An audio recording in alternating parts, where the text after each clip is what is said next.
자, 우리 오늘 새로운 아침입니다. 오늘도 우리에게 주시는 하나님의 영적인 양식을 우리가 골고루 먹고 영적으로 힘을 내면 좋겠습니다. 자, 우리 디모데전서 5장 17절에서 15절 말씀으로 주시는 교훈과 기도 제목 나누겠습니다. 한번 따라합니다. 교회 지도자를 신중하게 세우게 하시고 그에 합당한 존중을 하게 하소서. 아멘. 오늘 우리 말씀과 기도로 시작하는 모든 영광의 성도들 이 아침에 하나님 주시는 지혜와 교훈으로서 교회를 세우고 또 우리의 삶이 더욱더 하나님 앞에서 은혜 받고 풍성한 삶이 되기를 주의 이름으로 축복합니다. 어느 공동체나 지도자의 역할은 매우 중요합니다. 특히 교회의 지도자는 세상의 지도자보다 중요한 역할을 합니다. 그것은 육신을 뛰어넘어 사람의 영혼을 섬기는 일이기 때문에 그렇습니다.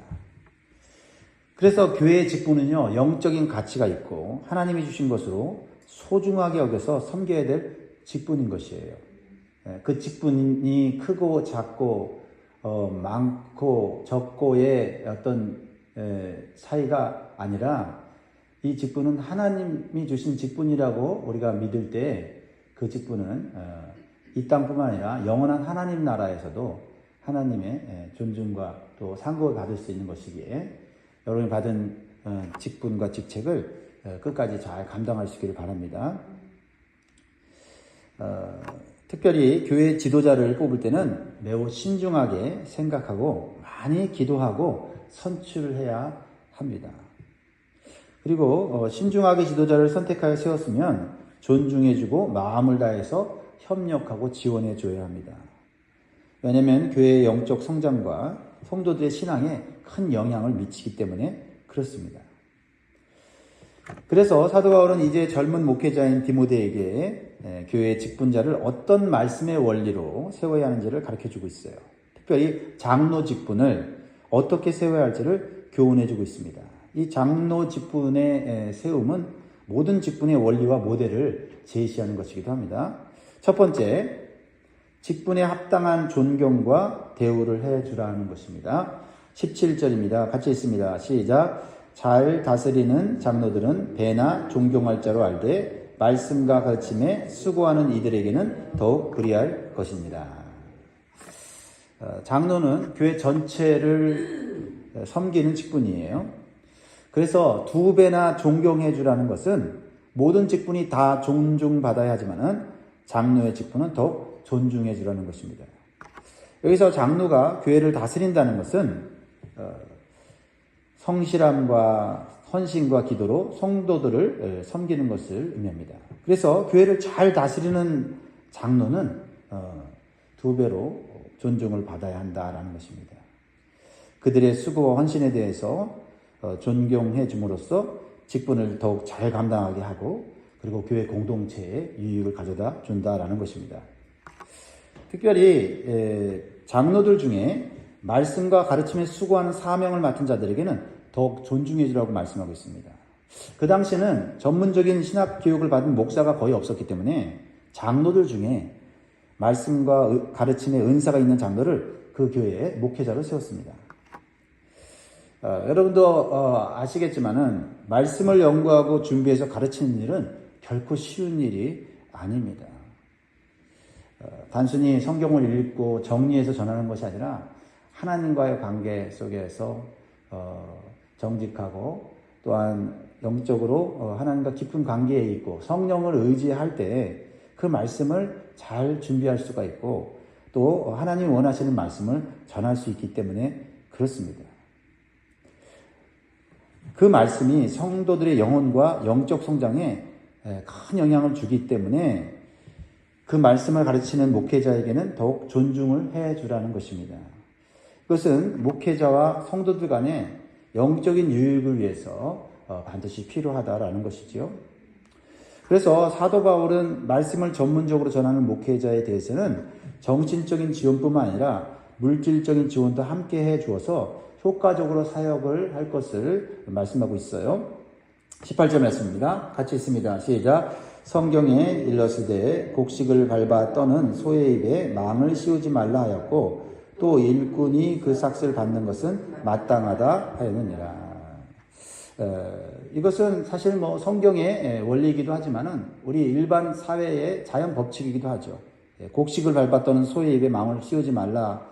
이 말씀은 신명기의 말씀을 사도 바울이 인용한 것이긴 하는데요. 소를 일을 시켜서 곡식을 밟아서 떨어서 곡식을 만들어 놓으라고 해놓고는 그 소의 입에는 먹을 걸 주지 않아서 소가 일을 제대로 하지 못하는 그러한 일이 있어서는 안 된다라는 것을 말하고 있습니다. 또한 일꾼이 그 일한 것에 대해서 정당한 대가를 받을 때 그 일꾼이 또한 힘을 내서 계속해서 일을 할 수 있다라는 말씀이죠. 일반적인 법칙이지만 이러한 곡식을 밟아 떠는 소와 일꾼의 비유를 들어서 장로인 목회자가 말씀 사역과 목양에 전념하도록 생계에 필요한 물질적인 지원을 해주는 것은 마땅하다라는 것입니다. 말씀 사역자가 생계를 위해서 걱정하므로 말씀과 가르침에 소홀히 할 경우에는 결과적으로는 성도들의 영적인 건강이 약해질 수 있다는 것을 가르쳐 주는 것입니다. 그래서 사도 바울은 장로의 직분을 더욱 존경해주고 그리고 말씀을 가르치는 장로에 대해서는 합당한 대우를 해줘야 한다라고 권면하고 있는 것입니다. 자, 두 번째로는요. 사도 바울은 장로에 대한 고발과 치리에 대해서 권면을 하고 있는데 매우 신중해야 한다라고 말씀하고 있습니다. 19절 봅니다. 장로에 대한 고발은 두세 증인이 없으면 받지 말 것이요. 지도자의 자리는 존중도 받지만 또한 지도자의 자리는 공격을 받고 비방을 받을 수 있는 자리입니다. 그러나 지도자가 무고하게 비방을 받거나 또 조롱을 받거나 핍박을 받게 되면 그 지도자 자체뿐만 아니라 그 공동체 자체가 흔들릴 수가 있습니다. 오늘 이 말씀에서 장로의 직분이 매우 중요하기 때문에 장로의 범죄를 고발할 때는 매우 신중하게 그리고 시간을 두고 처리해야 함을 말씀하고 있습니다. 장로에 대한 근거 없는 비방이나 떠돌아다니는 소문에 의해서 장로를 쉽게 정죄하거나 판단해서는 안 된다라는 겁니다.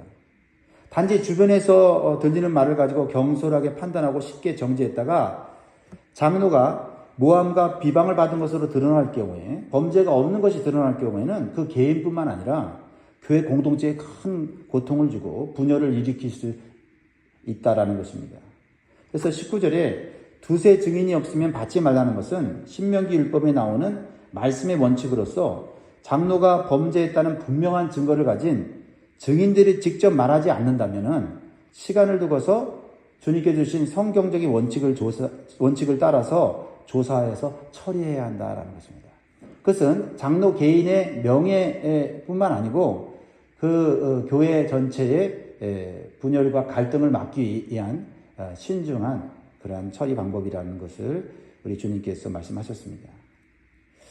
그러나 반대로 장로의 죄가 명백하게 드러날 경우에는 숨기거나 덮어서는 안 되고 공적으로 분명하게 처리함으로써 이 죄에 대한 분명한 경각심을 가질 수 있도록 하고 또한 장로 개인에게는 해결 기회를 줘야 된다고 말씀하고 있습니다. 20절 이렇게 말씀하고 있죠. 범죄한 자들을 모든 사람 앞에서 꾸짖어 나머지 사람들로 두려워하게 하라. 여기서 범죄한 자들이라는 것은 단순히 실수한 것이 아니라 지속적으로 죄를 범했다라는 것을 말하고 있는 것입니다. 그래서 이러한 공적인 징계는 일부 사람들의 말이나 소문을 듣고 처리하는 것이 아니고 하나님 앞에서 편견이 없이 공평하게 조사해서 처리해야 된다라고 말씀하고 있는 것입니다. 오늘날 사실 교회들이 많이 분열과 또 갈등을 일으키는 원인이 교회 지도자와 관련되어 있다는 사실을 우리가 잘 알고 있습니다. 교회 지도자들의 범죄와 관련하여서 근거 없는 소문이나 비방에 의해서 교회 지도자를 흔들어 놓고 결국 교회가 분열되는 경우가 있습니다. 또 반대로 교회 지도자가 자기 자신을 정결하게 지키지 못함으로 인해서 또한 교회에 분열과 갈등을 가져오는 경우가 있다라는 것입니다. 이 두 개의 상황 속에서 우리는 교회가 하나님의 거룩함과 순결함을 지킬 수 있도록 기도하면서 지도자들을 존중해 줄 뿐만 아니라 또한 지도자들을 위해서 기도해 줘야 할 필요가 있음을 기억하시기 바랍니다. 21절 보세요. 하나님과 그리스도 예수와 택하심을 받은 천사들 앞에서 내가 엄히 명하노니 너는 편견이 없이 이것들을 지켜 아무 일도 불공평하게 하지 말며. 교회를 대표하는 지도자에 대한 치리와 징계는 하나님 앞에서 하는 것이기 때문에 신중해야 한다라는 거죠.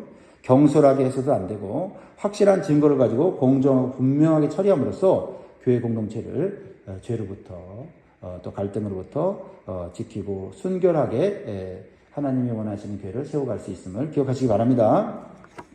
세 번째는 장로를 세울 때는 잘 준비된 자를 세워야 한다라는 것입니다. 22절 같이 읽습니다. 시작. 아무에게나 경솔히 안수하지 말고 다른 사람의 죄에 간섭하지 말며 내 자신을 지켜 정결하게 하라. 경솔히 안수하지 말라는 것은 장로의 직분은 잘 준비하여서 세울 것을 말씀하는 것입니다. 성경적인 기준에 맞는 그러한 신앙과 삶을 준비를 잘 해야 한다라는 것이죠. 신앙과 인격이 미숙한 자가 세워질 경우에는 교회에 유익이 되기보다는 어려움과 고통을 줄 수 있기 때문에 그렇습니다. 무엇보다도 장로가 기본적인 신앙과 영성이 부족할 때 직분의 무게를 스스로 감당하기가 어렵습니다. 그리고 인격적으로 미성숙할 때 사역의 어려움이나 성도들의 요구에 스스로 지치고 넘어지고 시험에 빠질 수가 있다라는 것입니다. 그러니까 교회가 부족하다고 하여서 직분자를 준비가 안 된 사람을 세우게 됐을 때 당장은 부족함을 채울 수 있을지 모르지만은 결국 그 사람의 미성숙한 신앙과 인격으로 인해서 오랜 동안 그 교회는 더 큰 고통을 겪을 수 있다라는 것입니다. 그래서 교회의 부족함을 채우기 위해서 우리가 쉽게 경솔하게 직분자를 세워서는 안 된다라는 말씀을 하고 있는 것입니다. 잘 준비하고 훈련을 받아서 세워질 때 오랫동안 교회를 건강하게 또 하나님 기뻐하시는 교회를 세워갈 수 있다는 것을 말씀하고 있는 것이죠. 완벽한 직분자가 어디 있겠습니까? 하지만 일정 수준의 믿음과 인격을 갖춘 성숙한 성도가 장로가 될 때 자기 자신도 영적으로 성장하고 그 교회에 유익을 주는 지도자가 될 수 있다라는 것입니다. 그리고 다른 사람의 죄에 간섭하지 말라는 것은 죄를 짓는 일에 가담하지 말라 하는 것입니다. 교회 지도자가 죄를 짓는 일에 가담하거나 죄를 그냥 덮고 넘어가거나 하게 될 경우에는 결국 그 죄에 빠지게 되고 또 그 죄로 인하여서 또 함께 고통을 당할 수 있다라는 것입니다. 그래서 내 자신을 지켜 정결하게 하라는 말씀은 장로는 경건하고 거룩한 삶을 스스로 철저하게 관리해야 한다라는 것입니다. 장로의 직분을 맡고 나면 사실 누가 뭐라고 하는 사람들이 적어집니다. 스스로 기도하고 스스로 말씀 읽고 스스로 영적인 관리를 하지 않으면 아무도 그 장로의 영성을 관리해 주지 않는다라는 것을 기억해야 한다는 것이지요.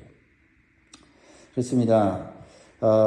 그만큼 장로의 직분은 많은 죄의 유혹과 마귀의 공격이 있다는 사실을 말씀하고 있는 것입니다. 항상 영적으로 깨어서 기도하고 말씀으로 무장하는 것을 게을리해서는 안 될 것입니다. 그것은 뭐 장로만의 직분이 아니라 아까도 말씀드렸지만 장로의 직분은 직분자의 모델이라고 했습니다. 그래서 모든 직분자들은 신앙과 인격이 성숙해지도록 말씀과 기도로 항상 힘써야 되고 그리고 마귀의 공격과 죄의 유혹에 넘어지지 않도록 스스로 영적 관리를 계속해서 해야만 그 직분이 빛날 뿐만 아니라 그 직분을 통해서 축복을 받게 되는 줄 믿습니다. 그래서 장로와 같은 교회의 지도자를 세울 때는 잘 준비할 수 있도록 또 훈련받을 수 있도록 돕고 또한 지원해야 되는 줄 믿습니다. 또한 교회 지도자는요, 영적인 측면도 중요하지만 육적인 건강을 잘 관리해야 된다고 오늘 사도 바울이 디모데에게 이렇게 말합니다. 23절 같이 읽습니다. 시작. 이제부터는 물만 마시지 말고 내 위장과 자주 나는 병을 위하여는 포도주를 조금씩 쓰라. 젊은 목회자인 디모데가 목회를 하고 목양을 하면서 상당히 스트레스를 많이 받은 것 같습니다. 그래서 위장에 문제가 생기고 질병이 생겼던 것 같아요. 사역자라고 해서 또 하나님의 말씀으로 날마다 함께 또 영성을 관리한다고 해서 육적인 것은 저절로 건강을 유지하지 않는다는 것이죠. 오히려 관리하지 않을 때 더 나빠지고 질병에 걸리고 그러면 주님이 주신 사역과 교회를 오랫동안 섬기지 못하게 된다라는 것입니다. 영적인 생활을 한다고 지나친 절제나 금욕 생활을 하게 될 때 육적으로는 약해질 수 있고 질병과 같은 건강에 문제가 생길 수 있으므로 영성관리와 건강관리를 동시에 잘해야 된다라는 것을 말하고 있는 것입니다. 하나님이 주신 사명과 교회의 사역은 1, 2년 하는 것이 아니라 평생 해야 하는 일이기 때문에 건강관리를 잘해서 오랫동안 사명을 잘 감당할 수 있도록 해야 할 것입니다. 주님의 교회가 소중하게 교회를 세워가는 우리의 몸도 소중히 관리해야 될 줄 믿습니다. 우리 모두에게 해당되는 말씀이지요. 마지막 네 번째로는요. 하나님 앞에서는 선과 악이 언젠가는 다 드러난다는 것을 기억하라라는 것입니다. 어떤 선행은 바로 사람들에게 드러내어서 인정받고 칭찬받지만 어떤 선행은 오랫동안 사람들에게 드러나지도 않고 묻혀지는 경우도 있다는 거죠. 그러나 하나님 앞에서는 결과적으로는 드러난 선행이나 드러나지 않은 선행이 언젠간 다 드러나게 될 것이니 선을 행하는 일에 힘쓰라. 사람 눈 보고 선행하지 말고 사람 눈치 보고 선을 행하는 것이 아니라 사람이 보든 안 보든 하나님 앞에서 선을 행해야 한다는 것이죠. 죄도 마찬가지라는 거죠. 죄가 내가 지은 죄가 드러나지 않는다고 해서 그것을 덮어버리고 넘어가는 것이 아니라 반드시 그 죄는 회개하고 용서받아야 한다라는 것이죠.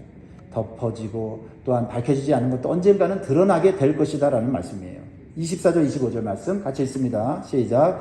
어떤 사람들의 죄는 밝히 드러나 먼저 심판에 나아가고 어떤 사람들의 죄는 그 뒤를 따르나니 이와 같이 선행도 밝히 드러나고 그렇지 아니하는 것도 숨길 수 없느니라. 여러분 사람의 눈은 피할 수 있습니다. 또 사람이 만든 법도 때로는 피할 수도 있어요. 그러나 하나님의 눈은 하나님의 심판대 앞에서는 피할 수 없다는 사실을 기억하고 우리는 우리가 성도라는 거룩한 사람들이라는 뜻 아닙니까? 성도로서 오늘 우리도 이 세상 가운데서 하나님 앞에서 산다라는 의식으로 살아야 될 줄 믿습니다. 그렇습니다. 이 말씀은 사역자에게만 주신 것이 아니라 성도들에게 진실한 선함과 정직함으로 하나님 앞에 서서 끝까지 하나님 앞에서 승리해야 됨을 말씀하고 있는 줄 믿습니다. 자, 말씀을 맺겠습니다. 사랑하는 성도 여러분, 오늘 말씀인 디모데전서 5장 17절에서 25절은 교회의 지도자, 특히 장로를 어떻게 대하고 세워야 되는지에 대해서 사도 바울의 중요한 교훈을 담고 있습니다. 이것은 교회가 건강하게 성장하고 성도들이 바른 신앙 안에서 굳건히 설 수 있도록 돕는 핵심적인 성경적 원리와 기준이에요. 그래서 교회 지도자를 신중하게 선택하여 세웠다면 존경해 줘야 되고 협력하고 지원해 줘야 한다는 것입니다. 이것은 교회 영적 성장을 위해서 필수적인 일이라는 것입니다. 우리 모두 이 말씀의 원리대로 행하여서 주님의 몸된 교회를 더 굳건히 세워나가고 하나님께 영광 돌리는 우리 교회가 될 수 있기를 주의 이름으로 축원드립니다. 기도하겠습니다.